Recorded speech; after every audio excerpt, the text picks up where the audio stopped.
ষষ্ঠী মহান দয়ারো যত ভক্তগণ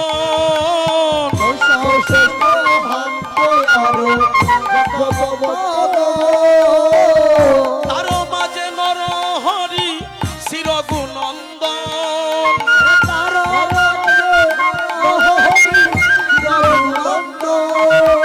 আরে ধন্য ধন্য রঘুনন্দন ধন্য ধন্য রঘুনন্দন জারাঙ্গি নাই সচির নন্দন ধন্য ধন্য রঘুনন্দন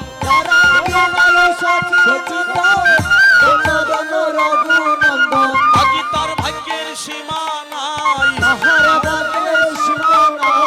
ওরে তাহার ভাগ্যে আমরার ভাগ্য যারা করলো হরিনাম যজ্ঞ তাদের ভাগ্যে আমরার ভাগ্য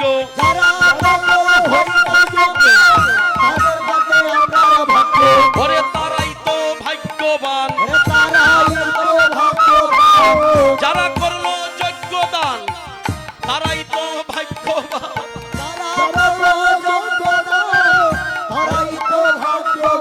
বাইরে যারা করলো যজ্ঞ দান তারাই তো ভাগ্যবান ওরে তারাই তো ভাগ্যবান আরে যারা করলো যজ্ঞ দান তারাই তো ভাগ্যবান হরি বল হরি বল হরি বল হরি বল হরি বল সময় যায় গইয়া যায়। আমি রঘুনন্দনের বিষয়ে একটু আলোচনা করি পরে পরটা আপনাদেরকে বলবো। রঘুনন্দন আপনার নাম হচ্ছে গোপাল কৃষ্ণ দে, দেটা বাদ দিলাম, শুধু গোপাল কৃষ্ণ, এটি যথেষ্ট। তো আমরা গোপাল কৃষ্ণ দে যিনি উনাকে এই কমিটির বা এই অত্র এলাকার যারা এই হরিনাম যজ্ঞের ব্রতী যারা দাদা সকল পরীক্ষিত হয়ে একমত হয়ে আমার গোপাল বাবুকে রঘুনন্দনে দায়িত্ব দিয়েছে। তাতে কি ফল? রঘুনন্দনের এখানে কি কি পাওয়ার আছে? রঘুনন্দনকে পরিষ্কার করে মহাপ্রভু বলেছেন, রঘুনন্দন কোটি জন্ম আরাধনা করে যে ধন পায় না, কোটি জন্ম মুনি ঋষিরা সাধক সাধিকা গন্ধর্ব কিন্নর কোটি জন্ম আরাধনা করে যে ধন পায় না, সেই ধন আমি মহাপ্রভু নিজের হাতে তোমার হস্তে হস্তান্তর করিব। হরি বল। এই ধন কি? যে ধন 3 যুগে গোপন ছিল রাধারানীর প্রেম ভান্ডারে, এই ভান্ড তোমার হাতে দেওয়ার পরে আমার আদেশে তুমি মস্তকে নিয়া বৃন্দাজিকে সপ্ত প্রদক্ষিণ করিয়া এই বসমাতার উপর ভঞ্জন করার পরে প্রথম তোমার 3টা কুল উদ্ধার হবে। কোন কোন 3 কুল? প্রথম মুক্ত হবে তোমার পিতৃকুল। আপনার মা বাবা আছেন? মা বাবা দেহ রেখেছেন, বিদায় নিয়েছেন। আজকে যদি আপনার পিতা বা মা থাকতেন আর দেখতো আমার গোপাল কৃষ্ণ ঠিক গোপালের মতো বসিয়া তার সহধর্মীকে সঙ্গে নিয়ে পুত্রবধূ ছেলে মেয়েদেরকে একমত করে এই বান্য মস্তকে নিয়ে আজ কলিজীবকে মুক্ত করছে, এর চেয়ে বড় পাওয়া তোমার পিতা মাতার আর কিছু ছিল না এই জগতে। আজ প্রথমেই উদ্ধার হবে তোমার পিতৃকুল, তোমার বাবার বংশের যারা দেহ রেখেছে। হে রঘুনন্দন, এই বান্য বঞ্জন করার সাথে সাথে তোমার পিতৃকুলের সমস্তদেরকে আমি উদ্ধার করে নিয়ে যাব। 1 নাম্বার, প্রথম আমি মুক্ত করব তোমার পিতৃকুল, আমি 2 নম্বরে মুক্ত করব তোমার মাতৃকুল। মাতৃগর্ভে ছিলে তুমি 10 মাস 10 দিন, তোমার দেহ করলো গঠন, তোমার মায়ের দেহ করে কিন। যে মা তোমার দেহটা কিন করে তোমারে ঘটিত করে দিয়েছে, তোমার বাবার বংশকে মুক্ত করার পরে আমি তোমার মায়ের বংশ যারা আছে তোমার মামার বাড়ি, আমি তাদেরকে মুক্ত করিব। নাম্বার 2। 3 নম্বরে আমি মুক্ত করিব আপনার আর এরা 2 জন। আচ্ছা, আজ তুমি ভাগ্যবান দিদি, পিতা পুত্রে গৌর বোঝে এমন ভাগ্যকারী আছে। তবে আজকে 3 নম্বরে আমি উদ্ধার করব তোমার যে সহধর্মিণী স্ত্রী যিনি তোমার পাশে বসে কাঁদতেছে, চোখের জল ফেলে, তোমার মেয়েও কাঁদতেছে। তোমার শ্বশুর বংশে যারা দেহ রেখে চাস, তোমার দ্বারা আমি মুক্ত করে নিব। তোমার মেয়ে এবং পুত্রবধূ যদি হয়, সে তোমার মেয়ে। তোমরা দুজন এদিকে আসিয়া একটা হাত বাবার চরণে আর একটা হাত মায়ের চরণে দিয়ে কথাটা শোনো আগে। তোমরা ওদের কাছে এই ভিক্ষা সেই ভাই যে বাবা মা, কে কখন পৃথিবী ছেড়ে চলে যাব আমরা কেউ জানি না। আজ তোমার শেষ বয়সে সেই দায়িত্ব তুমি পেয়েছো রঘুনন্দনের মা বাবা। তুমি শুধু এই আশীর্বাদ দিয়ে যাও আমরা যেন সৎভাবে জীবন যাপন করতে পারি, আর আমরা কোনোদিন যেন হরিনাম যজ্ঞ দান করে কলিজীবকে মুক্ত করতে পারি। আর সতী ষষ্ঠাঙ্গে রঘুনন্দনকে আশীর্বাদ দিয়েছে মহাপ্রভু। তোমরা সিনিয়র যারা ভক্তি করতে পারো হাত জোর করে। ও তুমি জন্মে জন্মে জন্মে ভক্ত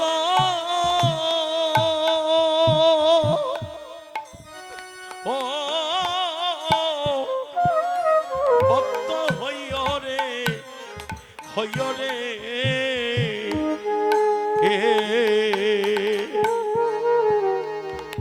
ওই আমার রঘুনন্দন রে।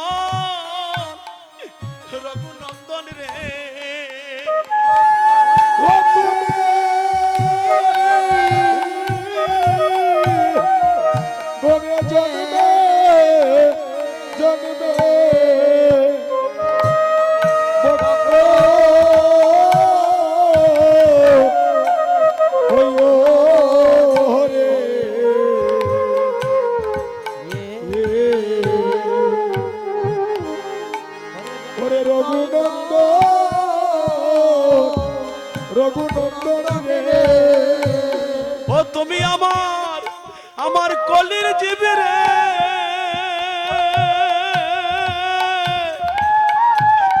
ওই আমার কলির জীব রে, উদ্ধার কইর, তুমি উদ্ধার কইর রে।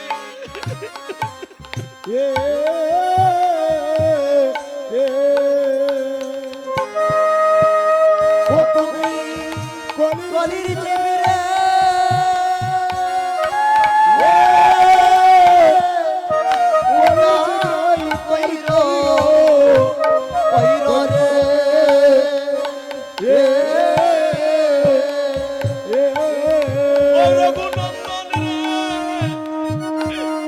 আমার কলির জীব রে,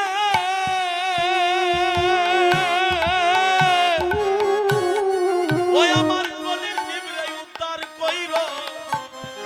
কইর রে, ও রঘুনন্দন রে।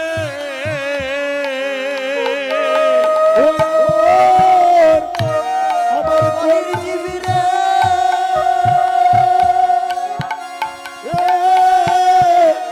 কলির জীবে উদ্ধার কইর রে।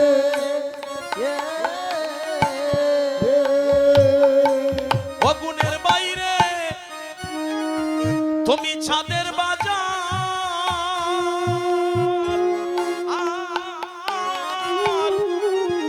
এই ছাদের বাজার বসাইও, তুমি বসাইও রে, ও রঘুনন্দন রে।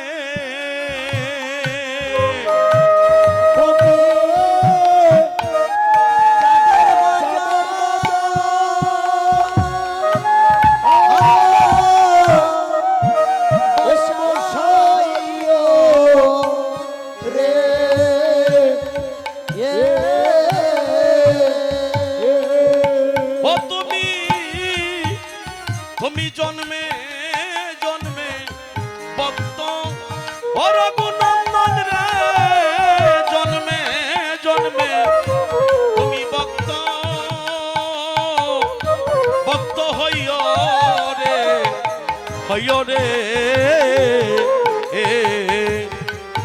ওই আমার রঘুনন্দন।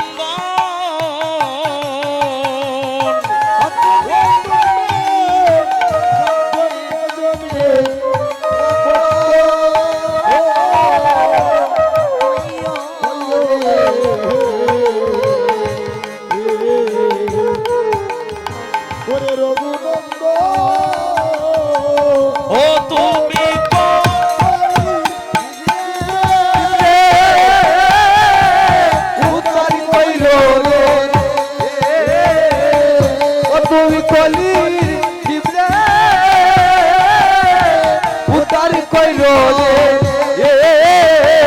ও তুমি জন্মে জন্মে ভক্ত, ও তুমি জন্মে জন্মে ভক্ত হইও রে রঘুনাথ ও রঘুনন্দন। পরে কি আপনারা মন দিয়ে শুনবেন, বাবা কৃপা করে যে তোমার এই সুযোগ দিয়েছেন। আপনারা সবাই একটু নির্বতা দিবেন, কারণ ভক্ত তো অসংখ্য ভক্ত, সবাই একটু শ্বাস ছাড়লেই আমি স্তব্ধ হয়ে যাই। আস্তে এদিকে কথা বলবেন না। রঘুনন্দনের তিন কুল, পিতৃকুল আর মাতৃকুল আরো শ্বশুরকুল, তারা সবাই স্বর্গে গিয়া করবে কুলাকুল, তারা পার হইয়া যায় রে।